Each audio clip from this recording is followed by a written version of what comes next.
నమస్కారం. పుర్జపేడి కుటుంబ సభ్యులకు ముఖ్యమైన సమాచారం తెలియజేయడానికి వీడియో చేస్తున్నాను. గత వారం కులగణన మీద పార్వతీపురం మన్యం జిల్లా కలెక్టర్ ఆఫీస్లో మీటింగ్ పెట్టడం జరిగింది.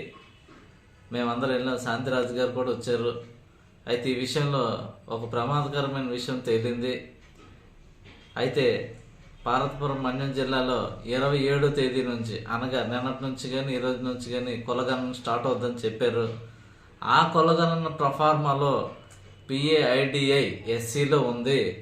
ఆ SCలో కాదు, పుర్జా గ్రూపులో మేము ఉన్నామని చెప్పడం జరిగింది. అది జేసీ గారికి మేము సోమవారం స్పందనలో ఇచ్చాము. ఇచ్చిన తరువాత వాళ్ళు చూస్తాము చేస్తాము అని అనేశారు. దేవుడి దయ వల్ల కులగణన డిసెంబర్ 10కి వాయిదా పడడం జరిగింది. ఈ విషయమై హైకోర్టు ఒక న్యాయమూర్తికి సలహా అడగగా మీరు ఇమీడియట్లీగా లంచ్ మోషన్ పిటిషన్ వేసుకోవాలని సలహా ఇచ్చారు. ఆ సలహా మేరకు అర్జెంటుగా విజయవాడ వెళ్ళి ఆయనకి తగిన ఆధారాలన్నీ చూపించిన తరువాత ఆయన చెప్పిన మాట ఏంటంటే, ఇది పిల్లి వేసుకోవాలి, మీరు పిల్లి వేసుకుంటే కానీ మీకు శాశ్వత పరిష్కారం రాదు, హైకోర్టులో తప్పించి ఏ ప్రభుత్వాలు కూడా మీకు చేసే ఇది లేదు అని చెప్పారు. కాబట్టి డిసెంబర్ 10లోపు మనకి ఆర్డర్ వచ్చే విధంగా ఆయన చూస్తామన్నారు. కాబట్టి మనం అర్జెంటుగా ఈ పిల్లి వేసుకోవాల్సిన అవసరం ఎంతైనా ఉంది. ఆయనతో మాట్లాడడం జరిగింది.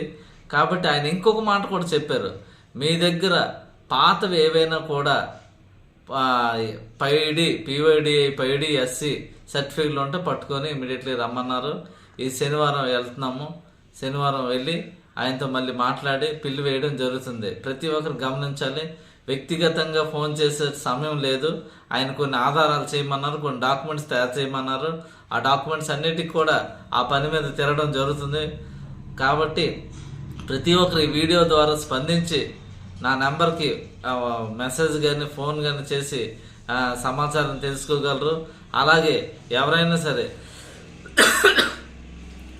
డొనేషన్ ఇవ్వాలనుకుంటే నా నెంబర్కి మీరు ఫోన్పే చేయొచ్చు. చేసిన ప్రతి ఒక్కరికి ప్రతి పైసకి నేనే సమాధానం చెప్తాను. దయచేసి ఈ వీడియోని, ఈ సమాచారాన్ని పాజిటివ్గా తీసుకుంటారని కోరుకుంటూ నమస్కారం.